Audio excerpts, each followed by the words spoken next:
guys, we're live.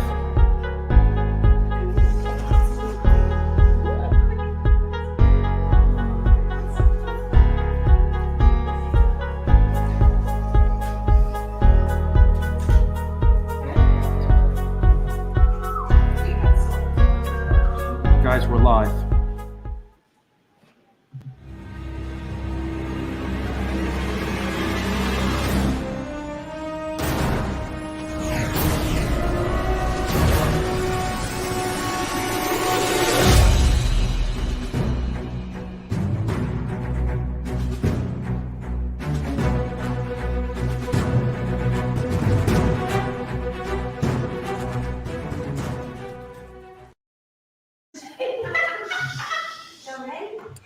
All right, so we are live, and we probably need to lower the camera. Oh, sorry, we'll deal with this.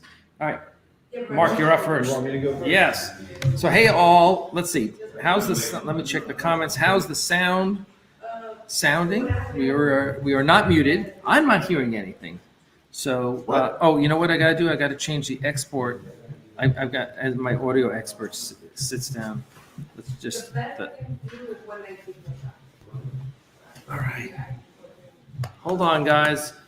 We are literally in the lobby of the Country Inn and Suites. Because it's warm in here. And I've got the spinning beach ball of death on the computer. There we go.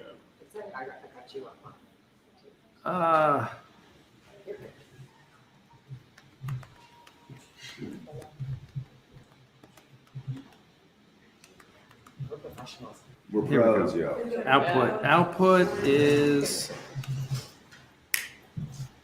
Yeti. There we go. No.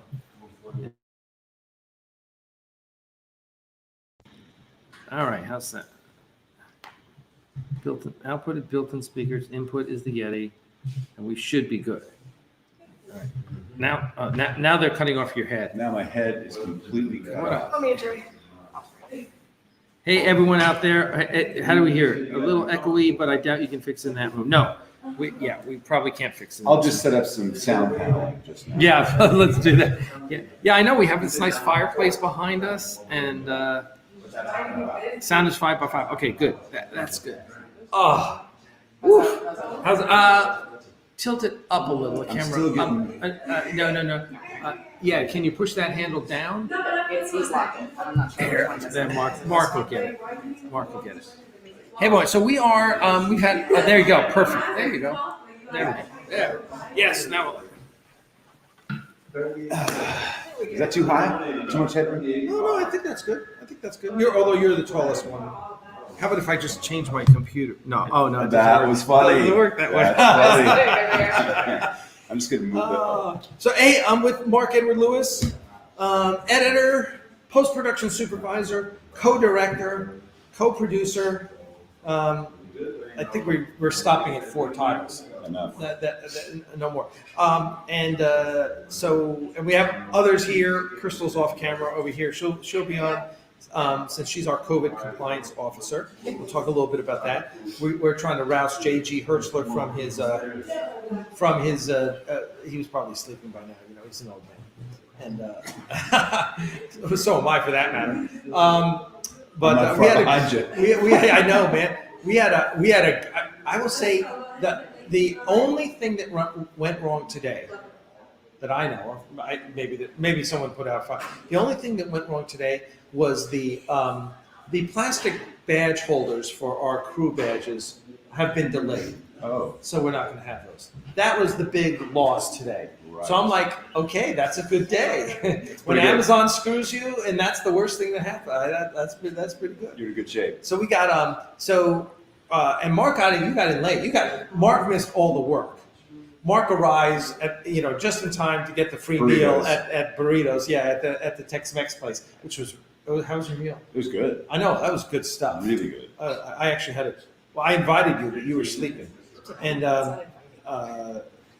yeah, it was good. I actually had a chimichanga in honor of Deadpool, and it was like real meat in there. It wasn't. Yeah, it was like high quality. So it was way too nice for us. But yeah, so it was all. So here we are. This is Axanar Confidential number 98. Can you believe this? We have, wow, with 2 more, and we are at number 100. So number 100 will be in 2 weeks. So I know it's hard to believe. 100 episodes of hot air talking about, and we're finally shooting. My God. So first of all, a big frack you to everyone who said, it would never happen. The movie that will never be made. You're never going to make it. You guys are just scamming us. Believe me, I want to make it more than anyone. And we're here. So what's really exciting, and listen, if you pay attention to we've got 40 people right now watching. If you pay attention to our live streams, you pay attention to anything, you know that what we've done is we have a brand new director, one of my old acting coaches, Ted Bernetti, who's just an amazing acting coach. Handling kind of the performances. And what we did was we took the directing role and we were like, enough of the egotistical guys who want to use Axanar to fulfill their own agenda. Let's bring in the people who are like totally about Axanar, which you've been for years now. And so what we did with the director role was we separated it in. I brought Ted in, who's really an acting coach, not really a director. And we said, look, focus on performance, Ted. That's what you're great with. Let's get you focus on performance, especially because we got a few younger actors, less experienced actors, not like JG, who's super experienced. And then I said, Mark, what I want you to do, because you and we've talked about directing for a while, is really make sure it looks like Prelude. At least as good. At least as good, right? At least as good as Prelude, because that's a freaking high bar. Looks good. Listen. Let's face it, Milton Santiago, who was our DP back then, knocked it out of the park. He had a vision and he executed that vision. And so it looks great. And we want, looking at the footage that was shot 2 years ago by the former guy, not good. Certainly not Axanar. And I know we're gonna bring Dan Devey in here in a little while. And Dan was the one who was seeing things coming out and it was like, this doesn't look like Prelude to Axanar, and which really kind of reinforced everything I've been saying for the last 3 or 4 months that you and I have been talking. So, Mark, your specialty really is audio. You are an audio guru. Yeah, I guess you could say that. You are the Dalai Lama of audio. Dalai Lama. God, if only that were true. I'd just be so zen about everything. So I see the Dalai Lama and I say, hey, how about something for the effort? Y'all? And Jim Westbrook, what you really should have said was I arrived in time to be a post supervisor, not just a supervisor. Yeah. So you're editing, you're post supervising, which is good because, and I always listen. I think on small projects, the editor, maybe I'm wrong, should be the post supervisor if he's really on top of things. Well, that makes which sense. You're like super organized. Yeah, it makes sense because the editor is the person who gets all the elements, puts it in the mixing bowl, turns on the blender, and then puts it in the oven and goes, well, there you go, there's your cookies. So on a small cookies?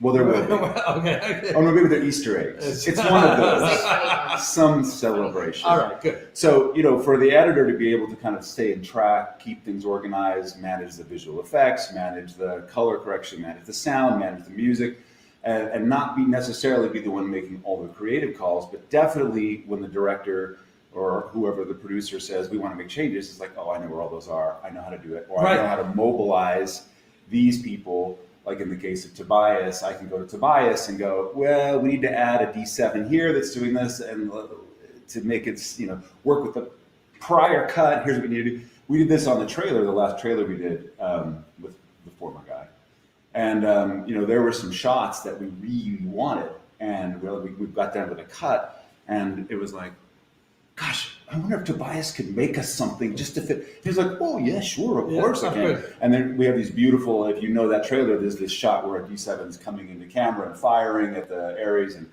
all of that creativity can show up because the post situation is sitting on one computer. Right. Really. I mean, right. the final result is sitting on one computer at all times. And have the post supervisor be the editor, it's just kind of a nice... everything in one place. Yeah. And in my case, I'm actually very happy because I get to oversee what I know I'm going to get stuck with. So, Well, you've always said that that the editor should be in the room on set watching what's happening, and which just makes a lot of sense, right? It just makes a lot of sense that person has a little, I know in Prelude you were on there talking to the audio people. And I wasn't the editor. No, you were the sound designer. Yeah. Well, I was post super at that time too, and I was talking to the audio people, and by then we'd already designed all the sound effects. We pre-designed Frank and I. Yeah. Frank Serafini, we designed all those shots. I think every one of those pre-viz that Tobias did, we had done all the sound effects for. So when we went into the shoot, we were like, well, all we need to do is get good dialogue. I'm sure we can work that out. And we did. We got great dialogue. Yeah, no, everything. And that's one of the things I think you really have to focus on is making sure you have all the assets so it all comes together. We were very lucky in Prelude. We had a lot of great people working on it. And listen, there were some great people working on it in 2019, but not everyone was up to stuff. Now this time I feel like, wow, we really have a really good team. And you haven't worked much with Jeff Fagan, our DP, who is not going to be here tonight because Jeff is 15 minutes before I was leaving to come here. He arrived at our house from his 12-hour trip from Florida. So he's setting up the cameras for tomorrow right now at home. But Jeff is a wonderful, wonderful DP. Young guy, really, he's a lot like Bing in his thirst for knowledge, right? A lot like Bing. Bing's really into the tech. Bing is really into the tech. When I get stuck, I call Bing. Oh, yeah. And Bing's great. Who is now, Bing Bailey, for those of you who don't know, is another one of our co-producers. Bing is our DIT, and when we're in LA, he'll be our DIT. Right. And he's just been. I met Bing in 2013 on the set of Star Trek Renegades. Wow. Yeah, and he was DIT for that. Mm-hmm. And Bing has been one of those just unbelievable consultants, advisors. He hasn't been deeply involved in Axanar like you have, but he's involved enough that he sees everything that's going on and he can give me advice. And he's just, he's also color corrector on Prelude. Yes, right. And he also cut the JFK trailer. Oh yeah, that's right. That's right. The teaser trailer. Yeah. That was Bing as well. So I love Bing, and he's back. He's been exiled to his home Ireland for the past 2 years because of the whole COVID thing. Yeah. And now he's back with his wife. What happened? Oh my God! I can't wait to meet her because I feel like I know her because they've been married for 3 years now. 2 years? 3 years? 2 years. And I'm so happy because he's so happy with her, and they're so lovely. Such a great couple. So really excited, and I love Bing to death. He's one of the things, you and Bing are like the longest lasting people on this production because you came on in 2013. Well, I met you in 2013. Bing, I met in 2013 as well. And you guys have been with me since then. I mean, just steadfast. I appreciate that greatly. Well, I'm never going to give up on seeing the 4 years war done. I know. Because like many of you, I spent my childhood in FASA with my brother playing Starship Tactical Combat Simulator. Right. And, the day I met Alec, the day I met you, Richard Hatch that introduced us at the Aroma Cafe. And at that time, I'd known Richard for 6-7 years, and all we ever talked about, we never talked business. We always talked about money and women. That's all we ever talked about. Oh, God. And I was going to go meet him again. We had our meeting like every other month and just talk about women. And then he was like, "Oh, so I'm just meeting with this is Alec Peters." I'm like, "Oh, hi." And he literally introduced, you probably remember, he goes, "Oh, Mark's the woman guy." What? I work in Hollywood. What do you mean? And then you're like, "Oh, what are you doing?" "Oh, he's doing a fan film." I'm like, "Oh, Star Trek fan film." Yeah. And I had worked on World Enough in Time when it was shooting with George Takei. It was shooting. I was one of the camera guys. And so I knew about fan film. I'm like, "Oh, that's nice." And then you're like, "What was?" I said, "What is it about?" And you're like, "Oh, the 4 Years War." I'm like, What? Yeah. How do I get involved? Yeah. And I'm an ever believer in Axanar, and having worn many hats, I probably have a few more to wear, but I know more than anyone, probably. except you maybe. Except me, but Crystal maybe. Yeah. She probably has more hats than I do. Yeah. Shit. It's all the stuff we don't see. Yeah. Exactly. It's the non-credited things. Exactly. Oh my God. Yeah. No, and I wear one hat, executive producer.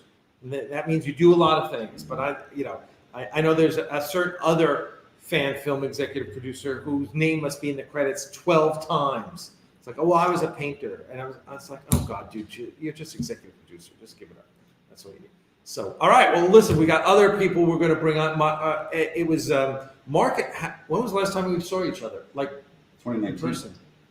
2019 was When the I was shoot. here last. That was it. I haven't seen you. You were in LA, and then Mark's moved to Tennessee, and he just drove down. His 4-hour tour turned into a 7-hour tour today. Yeah, it's not exactly the USS Oh Manhattan. my God! Right. So it's great to have you back. My pleasure. And everyone, you guys, tomorrow we'll be live streaming 3 times tomorrow, total probably 5 hours with Dan Devey hosting. So you'll see more of Mark Edward Lewis then. And See Ted and I running around like I chickenless know. heads. I can't wait to see you and Ted work together. It's gonna be great. I know, because I love Ted to death. He's just so awesome. And you two guys are just going to be great because I just see the way you're different. You have different skill sets and it's going to be awesome. Be good. All right. Thanks. All right. Thanks, everybody.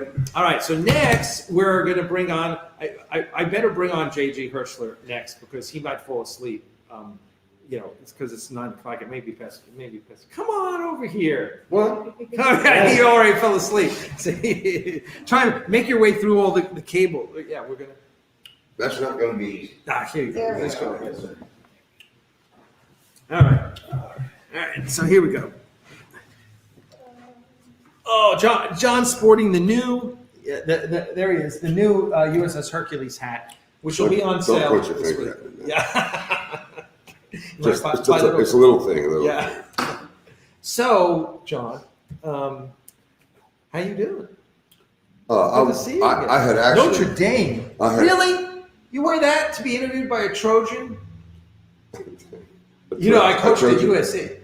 I used to coach at USC. I think this is a high school in upstate New York. Oh, there's like always Notre Dame high schools all over. Yeah, I don't believe it's the Golden Dome, The Notre Dame. but it's also the home of Joe Montana. I mean, in terms of being a football player, Who? there's nobody better than Joe. He was the Really? coach until the other old guy. Let's hear it for the old people.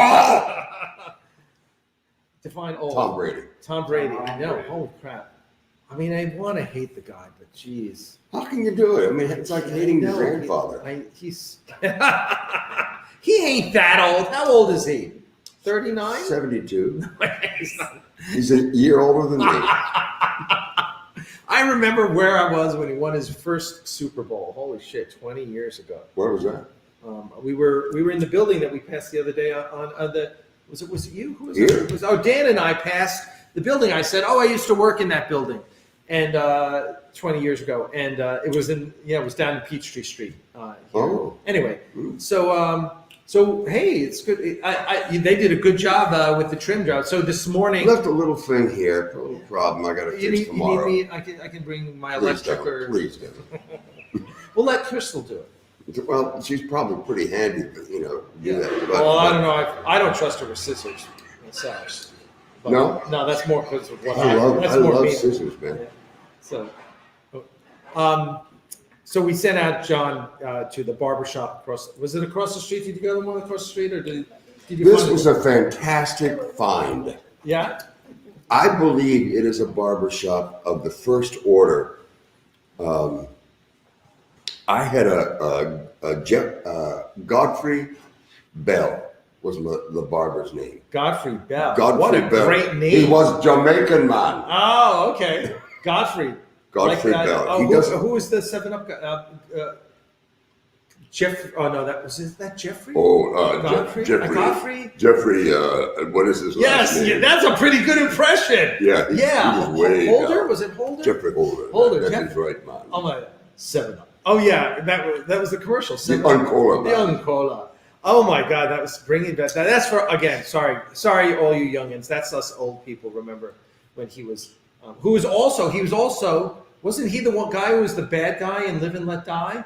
I'm sure he was Yeah. a villain in a Bond movie. Yeah, Yeah. he was great. Live and let die. Yeah, one of the great Bond theme songs. You got to say. Yeah. By the way, you realize I had a sword fight. I'm still talking like You're like different you're older. on. With Daniel Craig, Oh yes, do tell. currently Mr. Bond. In In Zorro. Zorro, yeah, Zorro. it was in Spain, and they brought it. So at first, tell everyone you did Zorro. Not everyone. And what it was? It was a TV show. Everyone that did Zorro. And I also did Ridley Scott, but we won't talk about that. we talked about that at lunch, so we've already heard it. I'll tell you that story. Yeah, Daniel Craig he was about 22, and we're shooting Zorro in Spain. 2 summers that I was involved from, I guess it was 1991 or 89 and 90. I never can remember.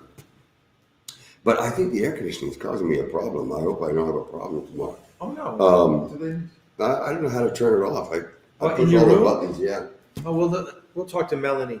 Um, Dan, can you talk to Melanie and make sure we know how to turn off the AC in JG's room? Melanie is the awesome desk person here at the hotel that we won't mention the name, just so we don't have a bunch of stalkers show up. And she's taken care of us and checked us in and everything. She's great, yeah. She's awesome. So anyway, you were saying Daniel Craig. Daniel Craig he's a beautiful young man. He was 22. He had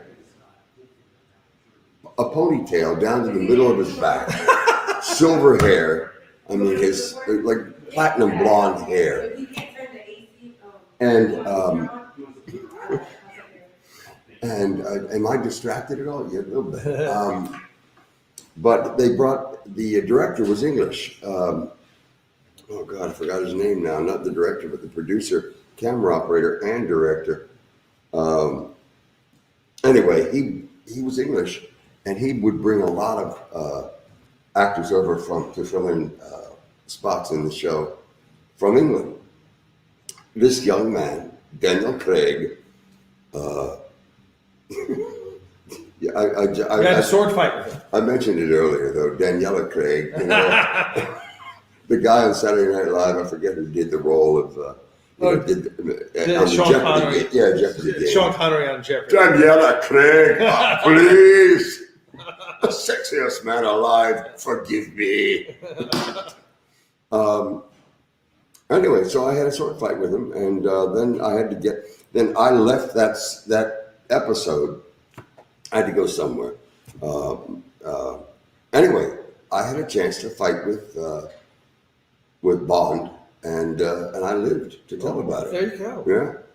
Now, and also, like sword fighting is a skill you train for in You know, I was just thinking about that. I ripped the hell out of my shoulder. This was my good shoulder. This one has been gone for years now. I was ripping the back seat out of my truck. Oh. And it fastens, the seats fasten with a pin, 2 pins.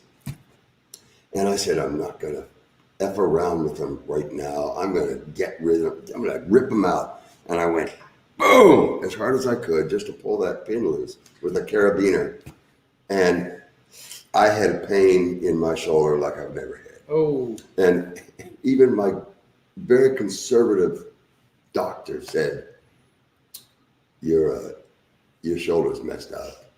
Oh. Your shoulder is effed up, is what he said. and an orthopedic surgeon gave me a cortisone shot here, and that helped immensely. But if I get it in the wrong place, and I just thought about that, I said, I can't lift a sword. I can't do a sword now. Oh, really? I mean, I wouldn't be able to do moves at all. I mean, It's getting old. It's yeah. Listen, I messed up my shoulder earlier this year because I started working out again, and I went and started to do pull-ups, and all of a sudden I'm like, oh, damn, my shoulder. And I went to orthopedic, and he was like, What, do you start doing pull-ups? Oh, wow. And I said, yeah. He's like, yeah, you can't do that anymore. Well, He you have said, to work slowly, you have more to work slowly slowly. into And it. I have a whole range of exercises I have to do to build up to the point. Well, that's what I got where to do. Yeah. When I get back there, I got to You go got to the rubber a, band. And what's the guy, what do they call him? orthopedic surgeon. No, physical therapist. Physical therapist. Yeah, and I've never I know done we sound like physical two old men in Miami, talking about our ailments. The spleen is, it was a wonderful thing for years. More And then suddenly, fiber. So okay, we're gonna talk. I mean, tomorrow you'll talk to Dan on street, but tell everyone a little bit, just a little bit, because one of the things I love personally is with you, with Richard, especially the guys I'm close with, is seeing how not only that you take to the characters that we've created for Axanar, but also how the fans take to them. Like, it's not just Prelude was a one shot. We haven't finished the next two, but when we do, your character will have more, live a little more. But tell us about living with Sam. Yeah, I mean, you've really taken Sam Travis, and you know this character now. no, I don't really. But Thanks for making a lot of it. but I have to say I haven't approached it as if I were approaching a Shakespearean character. You study a thing for a year, you rehearse for 4 or 5 months, and you do it. But you also have to learn. You have to memorize 10,000 words in the correct order, and those days are way behind me. I mean, I've done probably 15 of Shakespeare's plays, and 15 productions, and each one you have to learn a lot of words. Not in your native language. That's right. England and America are two great nations separated by a common language. Yes.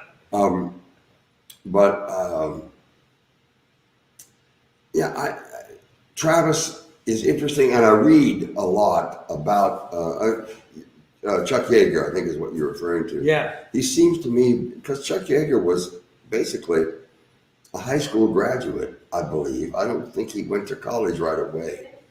But my dad graduated from University of Maryland, where my mother was teaching, when he was 50. Wow. Because he didn't have any money to go to college, and he joined the military in 1940, went through the war, and then stayed in the Air Force for 25 years. Wow. And he was a brilliant man. He was a technical. He was like. I was just watching. Who's the guy who plays the new Scotty in the Star Trek movie? Simon. He's like him. He's a technical. My dad was a technical, analytical. I never appreciated it. I didn't know it. But when I go back and look at his papers, things that he wrote the manual for jet engine repairs. He was something else, but he was also he had no patience with incompetence. He had no patience with people that didn't. I remember we were working in the backyard putting in a drain field. And I must have been standing there with my hands in my pockets. And he looked and he said, "John, if you keep your hands in your pockets, you will never amount to anything in this life." To this day, if I find myself with my hands in my pockets, I get them the hell out, and start doing something, anything. Doesn't matter if they don't amount. What I'm doing is insane. But so is there a little of your dad in Sam Travis? Yeah, of course, in that way. But it was talking really about Chuck Yeager. My dad would have been a pilot, but his eyesight was horrendous, so he couldn't fly. That's all he wanted to do was. And I wondered about that because he used to be obsessed with racing cars. And back in the probably 30s, born in 1912, so it'd be in the 30s. he loved race cars, and the racetracks were built with boards laminated on their sides. Is anybody familiar with old racetracks? They're wooden, and the Amish did not build them, but they were wooden. And he was obsessed with speed, and I think it has something to do with his understanding about himself that he didn't have a long life, because he died fairly young of a very strange disease called Raynaud's phenomenon. At that point there was only 800 people in the world that had it. Oh wow! And I am one of those people who believe that it is exacerbated, if not caused, by radiation poisoning, because he had to take apart the planes that were flown through the atomic clouds near Alamogordo and White Sands testing in West Texas and New Mexico. New Mexico, sure. Because he was stationed at Biggs Air Force Base, and we lived there for 3 years. And I think that exacerbated whatever was the proclivity for that particularly odd disease. Wow. But in reading about Chuck Yeager had amazing eyesight. Wow. It was not 20/20, it was 20/10. Yeah. It was almost, it's a what's it called? Not a multiple, but like a geometric progression. It's like the Richter scale. Every point in the Richter scale goes is up 10 times geometrically. worse. Yeah, right. So his eyesight was phenomenal. Wow. And that's why he was such an incredible, one of the reasons. And he was evidently, he had no fear, no nervousness, and incredibly skilled reaction time. I mean, Muhammad Ali had an incredible skilled reaction time when he could. I remember watching him, Muhammad Ali. The guy could take professional boxers, the big time boxers, could take punches at him, and he would just move his head back just a fraction so he couldn't get hit. Anyway. Let's say a great reach. Great reach. Yeah. My three heroes were Muhammad Ali, Laurence Olivier, and Mickey Mantle. And I only have a baseball signed by Mick. Oh. But I wanted to. I had a chance, and I didn't take it to get Muhammad. Anyway. All right. What was the question? Influences Sam Travis. Sam,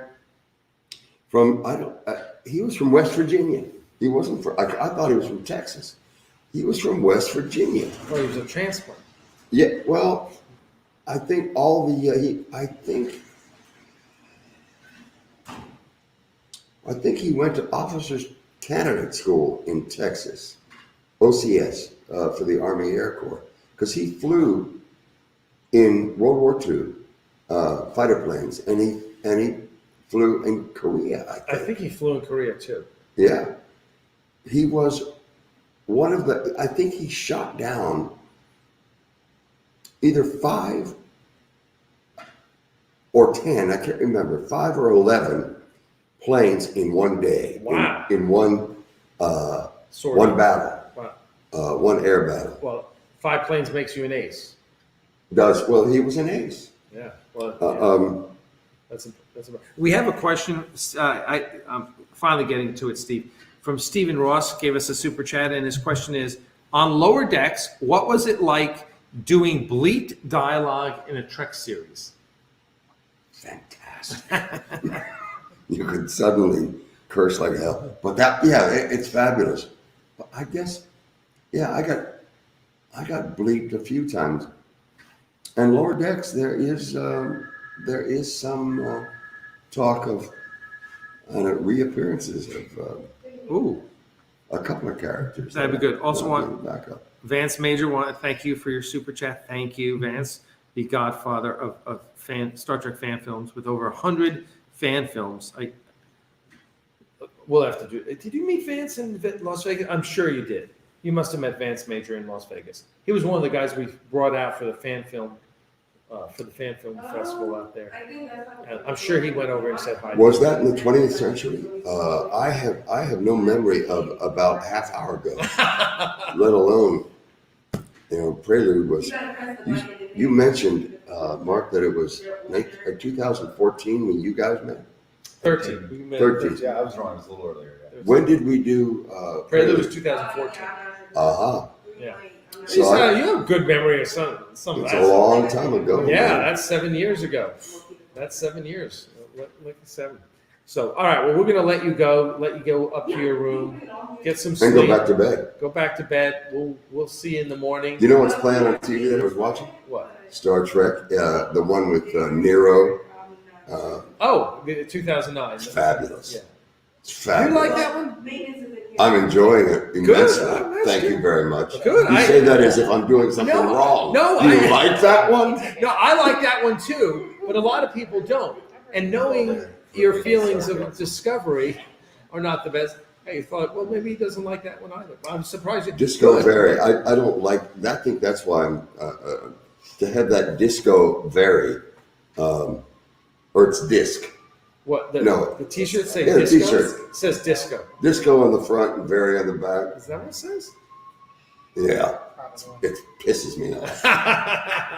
Well, we don't want to do that. And then the other one was Picard. I mean, you've heard my rants. I think I played Oh my rant yes, on you on you did. Picard. They're great. Oh. I said, yeah. Oh no, it's the snagu, whatever the hell that is. Found just in time. All right. Well, thank you, John. All right. Great having John, and we Thanks will. for stopping by. Yeah. Okay, we we'll had be to back come to in his hotel to get him on. All right. We'll see Goodbye, you later. everybody. Are they in the camera? Yeah, there? they're in the camera. You can say bye. Hasta luego, mi amigos y amigas. All right. So, never. That what they say in the show business: never follow kids or animals, or JG Hertzler. And there I am. Or JG Hertzler. That's up me. Perfect description. Let's get Crystal. Crystal, why don't you come on? Oh, sure. And you can talk about Okay. the fun stuff of being a COVID compliance Nobody wants officer. to hear any. I know. of Just this. real. Nobody Well, wants- listen. We'll talk real quickly about it. I'll just put the boots up. People- Everyone's. Can you all see her boots? Her bling boots. So, real quick, we're going to cover it because listen, this is important. We're shooting an independent film in a, we're still technically under the SAG guidelines. Yes. Since we are a Yes. SAG new media production, and we're under SAG guidelines. So, which are what? Tell everyone what the guidelines basically say. So, and I went to the Georgia Film Academy to get the compliance certifications, basically, and then they send you updates and you keep going through. And they basically have different levels. We're at a slightly lower level of concern than we would have been, say, a year ago. Because of time, or Vaccination levels. Gotcha. And basically, all that is really and the time that people have had. Basically, what that means is the definitions of each circle. Let's define this as the inner circle. This would be like the director, Right. the actors, the makeup artists, everybody that has to interact in very close proximity to each other. You move out to an outer circle, and that's the outer crew, and then an outer cast if you had background, and everybody else who wouldn't be directly interacting. This is such a small crew. It It is is inner so small. circle. So a lot of the concerns really are not necessary. If we were on a larger set, we would have wristbands. We would have even us being here together wouldn't be. But you and I live together. The guys are staying with us. They're so. Obviously, we don't have our masks on. We're Right. going to do that. We're vaccinated. We're taking all of these inner circle precautions. We're also people who will be interacting face to face and speaking to each other while we're on set. Right. We have makeup artists coming tomorrow. Makeup artist is going to be wearing PPE. They have an option of wearing the face shield. They don't have to wear the face shield, but they do have to wear a mask. Yep. I And- talked to Renanda tonight. She Right. said she'd wear a mask. I was like, okay. Yes, and that's just normalcy, being in close proximity, so that's not a concern because the actor isn't going to. So part of it is as many blanket level of vaccinations as you can get. We do have people in the not not in our circle, but there are people who cannot get the vaccine. Mhm. So we have everybody else has to be vaccinated. And everyone on our Period. set Everyone on our set is vaccinated. vaccinated. We're good. And that was one of the reasons it's taken so long to shoot, is because we made the decision, earlier this year. It's like, listen, we're just going to wait till everyone's vaccinated and not, It's vaccinations, everything else has changed. Well, we can interact with each other. We don't have to be 6 feet apart. We know who's on the inner circle. We restrict our interactions with people who are on the out as we get outer circles. Food is different. We have individual meals. How people serve themselves is different. You have to have the antibacterial on set. You have clean masks on set constantly. Actual real antibacterial soap constantly available, running water, things like this. Keep it as safe as possible. But with such a small crew, most of us are interacting within the inner circle.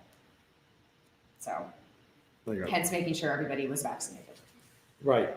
Yep. Which makes it's a lot less worries, a lot less things to A lot of the things that are major concerns really don't happen until you get into a bigger crew, bigger Right. cast, bigger set, where you just don't know personally where everybody has been, and they're very restricted in their movements. Mm-hmm. I mean, when they were filming, if they started filming a few months ago, you would be transported behind a shield in somebody's car from the set to the hotel and quarantined in your hotel if you were in it, and that's it. Because one, you're the actor, there were no vaccines, and two, you're the one not wearing a mask. Right. Yeah. So these things happened. Everybody had their wristband. People who were in group 3 were not allowed to cross the line into group 2.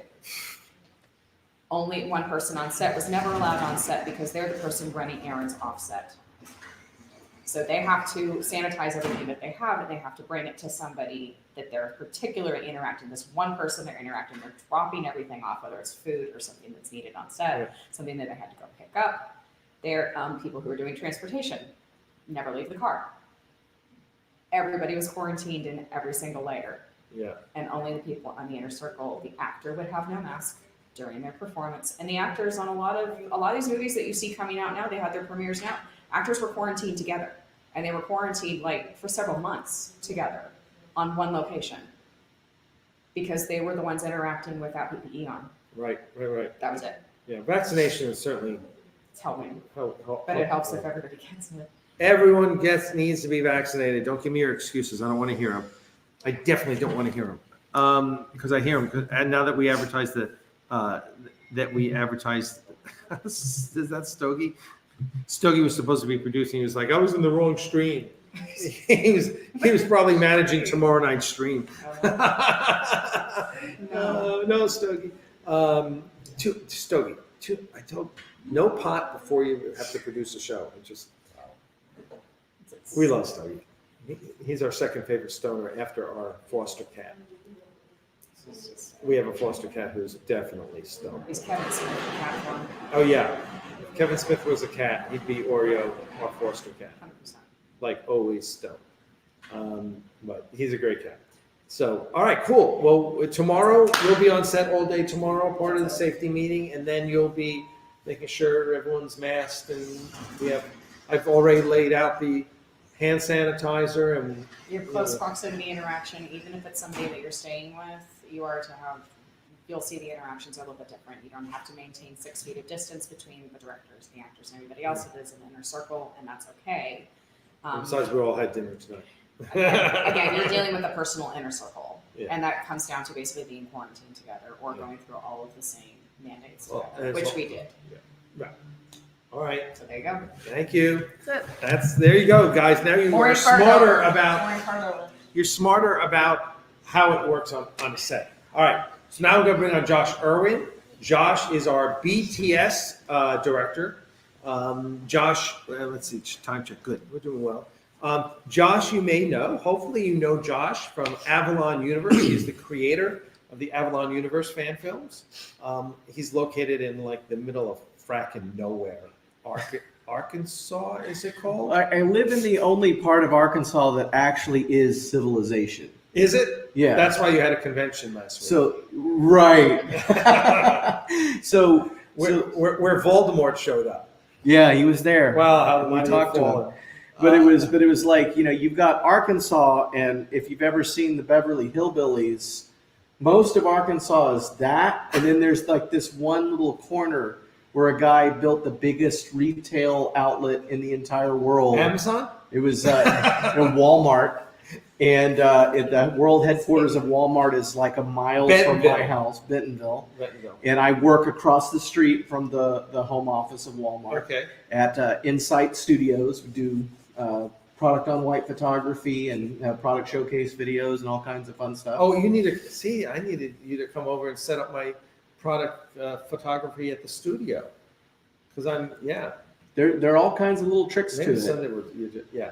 I've got a little stand with this translucent plastic board on it that Dennis Illich, who's our on-set photographer, bought when we were doing the auction in Canada. And I use that now, and it's great. And then these, it's just with some nice LED lights. It's just I've got a giant box, and it's LED lights all behind white, and then it's got a turntable on it, and you put your product on there, and you can rotate it, and make animations. So like if you wanted to grab it with your mouse and turn it and stuff, we can do that. It's a science unto itself. Yeah. It's really fun, but. Because I got all this stuff that we're going to be selling. As I've been cleaning everything out, I've been sending everything to the studio so I can photograph it, put it on eBay, and then all the proceeds are going to go to Axanar. So I've got so much stuff. I just pulled out, including things like an EFX X-Wing, which is worth like $3-4 grand. Yeah, I'm probably going to sell my Hulkbuster too. I saw something over there that I'm not going to mention what it is. But the instant I saw it, I thought of Sam Cockings. Was it shaped like it was a screen used model from a TV show. Oh, and at the studio. And I immediately thought of Sam Cockings, and then I had to take pictures and show it to him. Oh, that okay. And he got real excited. Oh, did you show him already? Yeah, he got real excited, just like I thought he would. So that was a lot. Don't say a word, Sam. That's cool. Yeah, that one's great. We're going to reveal that soon. That's going to auction. So amongst a bunch of other Star Trek stuff I have. He was talking about like Alex. He goes, oh yeah, Alex got a lot of great stuff. I mean, I was like, you ought to go to Alex's house. He's the full Jaffa armor from Stargate SG-1. Well, that's a replica. That's a replica. Although I set up my new office is now set up with some goodies and stuff, but I've basically taken my old office, which was like, I don't know, my old office was maybe about 16 by 20. Oh, was that? And put it into a space that's like half that big. Oh, and my old office and my collecting room into a space. It's just my favorite's the screen used Captain Cisco computer. Oh yeah, that's on just I have that which we've used in stuff. Yeah. That's on display along with his clock, along with his USS Horizon model.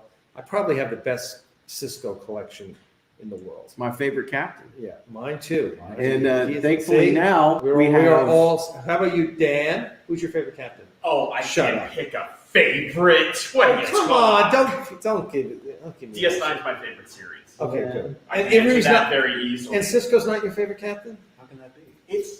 There's also Janeway. Come on. Oh, come on. Come on. I mean, I don't know if I want to serve under her because I'd probably die.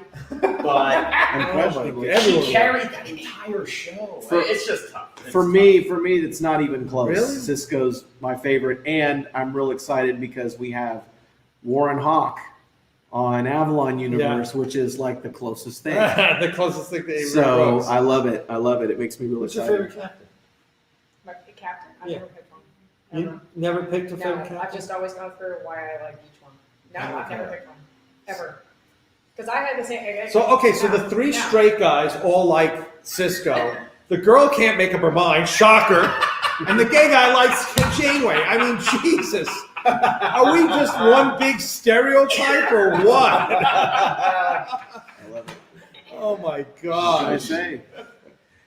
So go ahead. So we're doing a behind-the-scenes documentary of the making of Axanar. I know. We've got so much behind the scenes footage. The problem is we were supposed to have a lot of good BTS from the last shoot.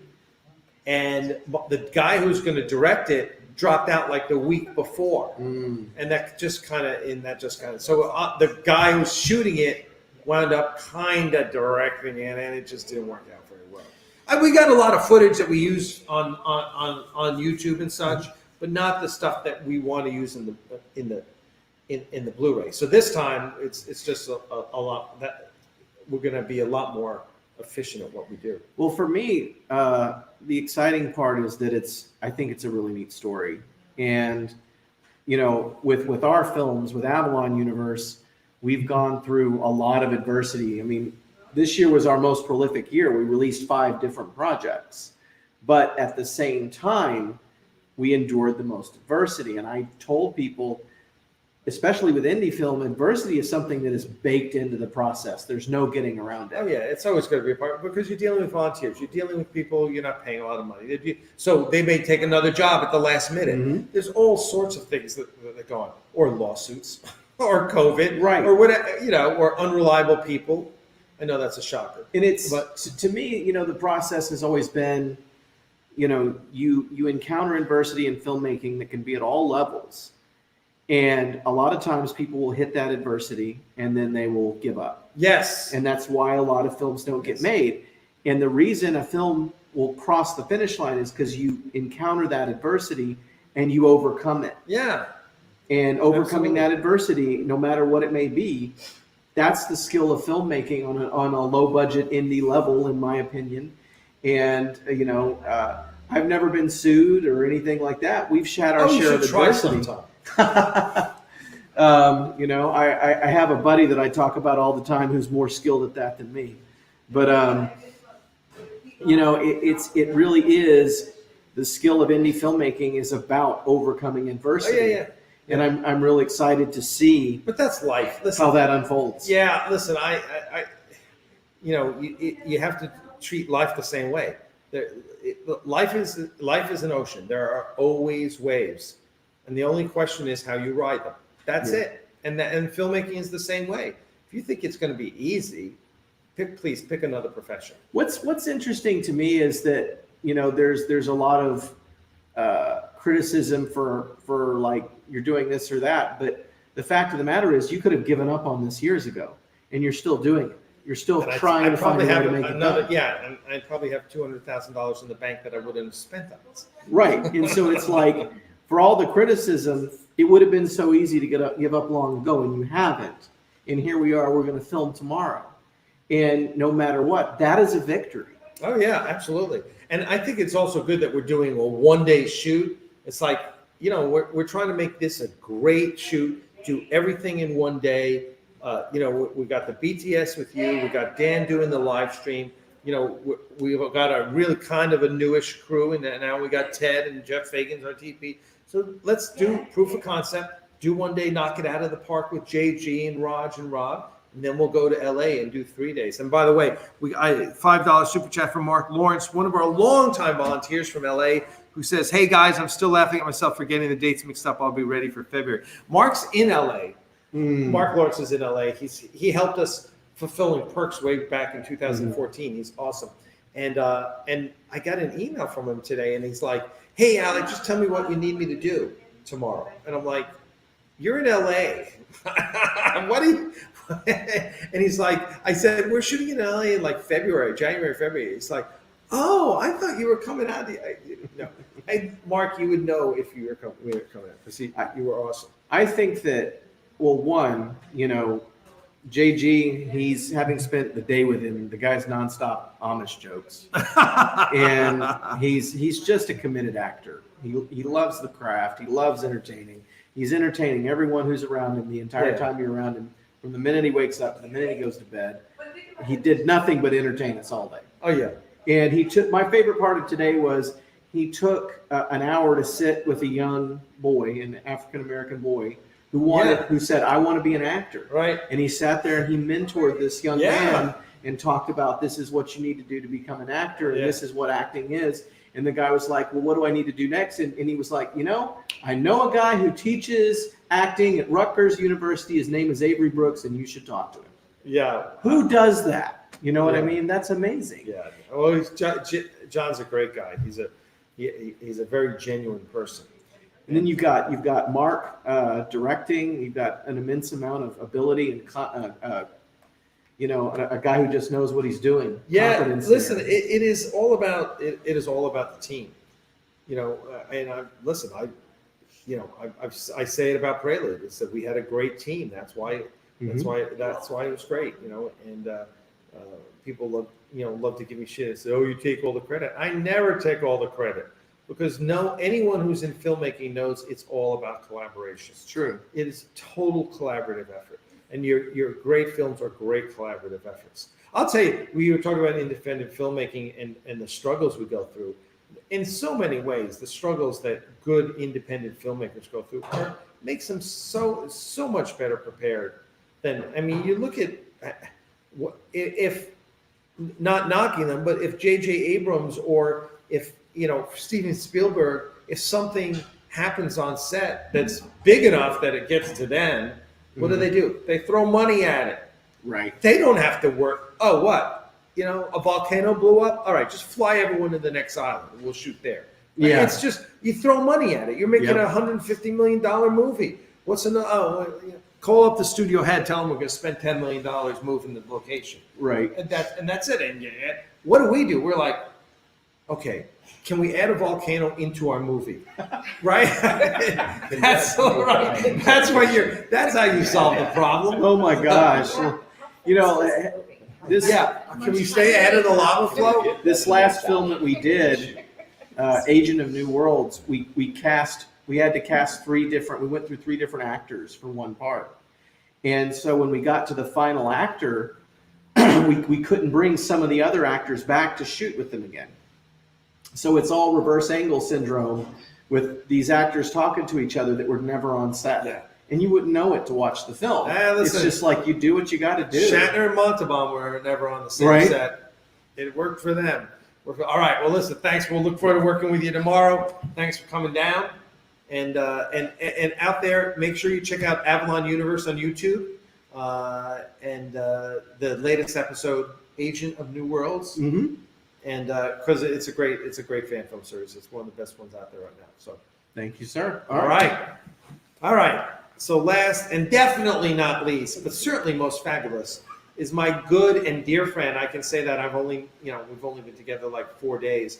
Dan Deavy of Gaze in Space, which is all right. Tell everyone if you haven't seen our last 2 live streams, which featured Dan. Tell everyone what Gaze in Space is. Absolutely. And can I just say Gaze in Space? Every time do I have to say Gaze in Space? Yes. Can I just say Gaze in Space? As long as you know the right way to say it. With 3 A's in Gaze and in Space. Exactly. So just picture that. And as long as you know that and you do it at least once, then the rest of the conversation you can do Gaze in Space. Oh, so it's kind of like a legal contract. Yeah. Alec exactly. Peters, here on after known as producer. It's like meeting the Queen. You have to say Your Majesty the first time. You say ma'am after that. Oh, there you go. It's like, could you imagine my life if every time I said Gaze in Space, I had to say it the right way? That would be it. Yeah, I would not have time to do anything. No, you would. I know, really. So what is Gaze in Space? So Gaze in Space is a 501c3 nonprofit that is dedicated to promoting and advocating for the continued inclusion of LGBTQ plus individuals and characters in science fiction storytelling and also in the actual sciences. So it was supposed to be one party, and it turned into so much more. But it was a party at the 2016 Vegas convention, and Star Trek Beyond had just come out. And in Star Trek Beyond, we discovered that Sulu is now gay and has a husband and a daughter. And it's the first time in over 50 years of Star Trek that you finally saw a gay person. I know, which is hard to believe. Yeah, I mean, and they would often say like, "Oh, they're there, you just don't see them." It's like, I'm sorry, if my people are there, you see us. you will see us. And Gene tried to get a gay character in Next Generation. Yep. And the studio wouldn't allow it. Yeah. Yeah. So They And wait, I know I'm sure I've asked you this. Are you friends with David Gerald? I've actually never met him. The Oh my Trevor God! guy, right? Yeah, we got to introduce you. Yeah, I've Yeah, never. talk about Other people have said that too. Like, Yeah, how do you not know? How do you not know Yeah. David Gerald? How is he not involved in Gays in Space? Yeah. It's kind of like people would always ask, well, so then George is heavily involved in your organization. And because George wasn't thrilled with them making Sulu gay, Right. because he said, look, I've played this character for Right. 35 years. He's straight. Make a new character and Right. make that character gay. Because he And was I all think the in. filmmakers did it as a way to honor George. Yeah. You know, and it just kills you that it didn't. It's either that or they wanted to group together all the gay in one spot. Because everyone knows George and, that he's gay and he's a very, well-known advocate for gay issues. Sure. And so when people's minds go to Sulu, they go to George. George is gay. Let's just make Sulu gay. Right. And we'll keep it all in that one little Right. Yeah, you're kind of crossing the fourth wall. Yeah. But so he wasn't thrilled with it. And that was right when we started Gays in Space. So for me to approach him and be like, that thing you're not so happy about, you want to come party with us about it? So it took a while.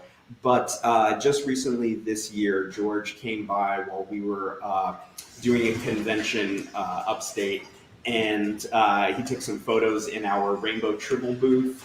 And, we got to chat for a little while about the group, and he loved it. And he said it. And when he said it in his voice, I was just like, oh, man. We've been waiting 6 years to hear that. Like, that's awesome. Awesome. Yeah. That is great. That is great. Well, everyone loves George. I will say I love George. I got to have a moment with George back in 2015, I think it was. He was at a convention in Northern California, a creation convention, and Adam and I talked to Adam, one of the partners of creation, and I said, hey, listen, anyway, because George had Facebooked about us in our campaigns and raised a lot of money for us. I mean, For the first Prelude? No, when we did our first Kickstarter in 2014, when we did our Kickstarter for the movie, we were at like $480,000 with 24 hours to go. And George posted on his Facebook, I love this project. You need to support it. And we raised $100,000 in the last 24 hours. Wow.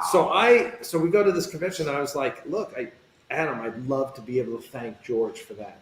And he said, sure. So he set it up and I got to go backstage and chat with him. And for all I know, it wasn't even him. I'm sure it wasn't him that posted on his Facebook. It might have been Brad for all I know. I don't know. Yeah. But I thanked him nonetheless. He was very gracious. And we talked about, he had talked in his chat on stage, he had talked about how Earl Warren, I guess, was he the governor of California at the time of the internment on World War II? Oh, right. And he talked about, and I was like, really? So afterwards I said, Earl Warren, I mean, the guy who basically became Supreme Court Justice and is responsible for Brown v. Board of Education. I said, that's the guy that led the effort to intern? I said, that's kind of ironic. He said, yeah. So anyway, it was nice to chat with George. He's a nice guy. He's a really nice guy. I mean, and he has had an incredibly interesting life. I mean, the things that he has lived through, and the strides that he's made, especially in his latter life. Once he felt that he was able to come out, he became something much more. And Howard Stern had a lot to do with that. Oh, God, yeah. Right? Him on Howard was just epic. Yeah. I really wish George would just give up the whole Shatner thing, though. Me too. It's just not a good look anymore. Yeah. We know, probably we got it, but it was interesting. At one point I heard someone give the other side of that argument. Mm-hmm. And the other side of that argument was, look, when they were doing TOS, it was Shatner, Nimoy, and D. Kelly. That was it. It was about those three. If you weren't one of those three, you didn't get any lines. You were lucky to get Howling Frequencies open or whatever. And in the movies, they gave the actors a little more. They wanted to get, but to bitch and moan about those guys stealing scenes or lines or whatever, and I was like, okay. Well, I kind of look at it as a divorced couple that has a child together. Yeah. You never want to see that person again, but you are going to see that person for the rest of your life because you have a child together. You will always be in each other's lives. And I think, how would I possibly handle being attached to someone that I really don't care for and being thrown into situations where you have to talk about them and you have to, that's rough. And you do that for, 40 years. I know. George is like, That's God, tough. when's Shatner going to die so I don't have to talk about this anymore? How old is Shatner? 90? 90, yeah, I think he just turned. Right, 90? Yeah. God bless him for jumping into space. That was kind of cool. All right, so we're doing live streaming tomorrow. Yep. That's going to be awesome. Be I think fun. we're on at 9 o'clock tomorrow morning. Dan will be on 9. I think I have you in like 90-minute segments. Okay. And then Josh will be doing BTS in between and all. So we'll check out. Let's see. We're at 10:10, so we're kind of going over. Let's just see. Just going to check out some of the comments here. Stephen Ross says, oops. For all its faults, I truly believe Discovery did the introduction of a gay character a lot better than Star Trek Beyond. Oh, without a question. Yeah, without a doubt. Absolutely. I've said about Star Trek Discovery from the beginning, the first, the pilot, I really had problems with. And when even before the pilot, when we were starting to see photos and we saw what the Klingons looked like and, leading up to the premiere, we were doing a lot of gays in space events. So people would always ask the question, Star Trek Discovery, yeah, but have you seen the Klingons? And I very honestly said, look, it doesn't matter what else happens on Star Trek Discovery. The Klingons could be purple. The Ferengi could be philanthropic. Whatever else happens, it doesn't matter because Star Trek has taken the first Gene Roddenberry step forward since Janeway became the first female captain in having just plain old regular human gay characters. That is a step that, we've been waiting for. Quite honestly, the premiere of Enterprise, there should have been a gay character. It was in the realm of representation, we were next. We didn't even need it to be the captain. We didn't need it to be the captain. I've always said it's the chef, and that's why we never see him. So whenever people would talk about the chef, whenever they mention the chef in Enterprise, I'm always thinking of the chef from South Park. I'm like, that chef, is that the chef on Enterprise now? He's really? Wow, he's come a long way, man. Because they call it chef, and it's like, oh, chef. I guess not. I don't know. But and then we find out in the last episode he looks like William Riker. Suddenly he's Riker. Yeah. Oh my God. Don't get us started. So, all right. Well, thanks for coming out. Absolutely. We will see you tomorrow. Hey, everyone, listen. We are on live streaming tomorrow, so please watch tomorrow. 9 a.m. in the morning Eastern time. We'll be on all day. I think I put out the schedule. If you look in the description on the live stream for tomorrow, it tells you the extra times that we're going to be live streaming. But just check in all day. We will have a camera set up in the studio, so you get to see what's happening in the studio when we're live streaming, which is going to be a lot of fun. So, all right, everyone. So that's it for now. I didn't forget anyone, did I? No. Okay. I don't want to be that guy at the Oscars who forgets his mom. Oh man. And live long and prosper, my friends. And we will see you all tomorrow. We're all going to go home and get a good night's sleep. Yes, sir. All right, guys. Cheers. Thanks so much. We'll see you tomorrow. You do this the right way.